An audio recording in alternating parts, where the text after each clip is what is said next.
Have you ever heard of type 3 diabetes? Well, I'm going to talk to you about it.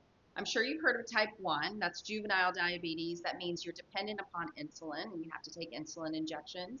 Usually that's juvenile. However, sometimes we do have adults that end up having to take insulin.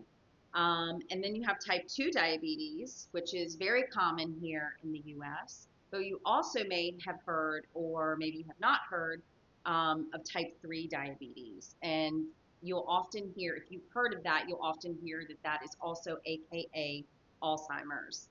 And I'm here to tell you why. You know, I love talking about blood sugar and blood sugar dysregulation and Hashimoto's because Hashimoto's is my story. And you will often see people with Hashimoto's have some kind of blood sugar dysregulation or metabolic insensitivity or metabolic syndrome.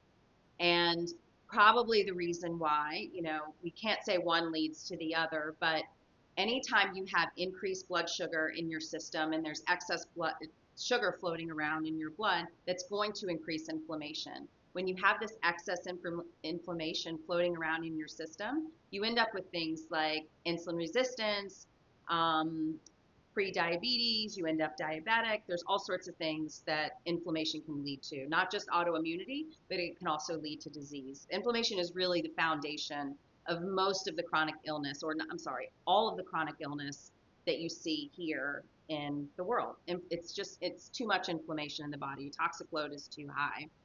So when you have insulin resistance and you've had it for a period of time, or you have type 2 diabetes, or you have that blood sugar dysregulation for a long period of time, meaning you've had that inflammatory load for a long period of time, that's going to affect the neurons in your brain, and it also affects the plaquing in your brain because you've had this excess inflammation for an extended period of time.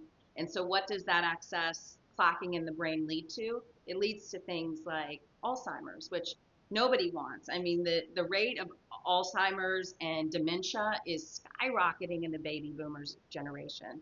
Like, you just see it everywhere. And I don't know, like you have to kind of wonder. I haven't gone in and looked at these people's lab work, obviously, and stuff like that, but I think there's definitely a lot of issues. When most patients come in, they have some kind of blood sugar dysregulation.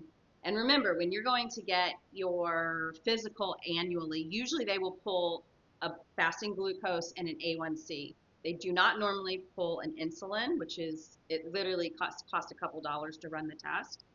But you should be able to look at your fasting glucose. And if your fasting glucose is above 95, you need to talk to somebody and you need to work on that. If you're, because think about it, once you get the numbers range from, it's very low in the medical community, but then goes to 99. If you have a fasting glucose of 98 or 99, they send you home and tell you you're okay. But if you come back a year later and now your fasting glucose is 120, oh, now we have a problem and now we have an issue. Why not address it before it becomes an issue? So that's how I approach my patients. And usually, if we can start to get the metabolic syndrome or the metabolic insensitivity or insulin resistance under control, that starts to lower the inflammatory load, releasing the symptomatology associated with things like autoimmunity and Hashimoto's. So there's many things that can lead to stuff like that. Like, I recently decided, oh, maybe I can add dairy back into my diet. I haven't had it in a while. And my body, I just have an allergy to it, and that's the bottom line. Like, my wrists are starting to get inflamed again, so it makes it more difficult to work on my chiropractic patients. So, but that's just one example. So if I'm going around and eating a bunch of sugar all the time and I'm creating this insulin resistance for myself, that's also creating all this extra inflammation. I could be doing everything right, but if I don't have the insulin resistance under control, I'm not going to get my Hashimoto's into remission. So best of luck. If you want anybody to, if nobody's looking at your blood work properly, reach out. I will definitely look over it. I'll do a consultation with you, see if we're a right fit. I'd be happy to do that. But otherwise, these are things that you do not want to lose your mind as you get older. So make sure your physical activity, your nutrition, make sure you're sleeping, all these things contribute to blood sugar dysregulation. You don't sleep well, your blood sugar doesn't maintain itself well the next day. So something to keep in mind.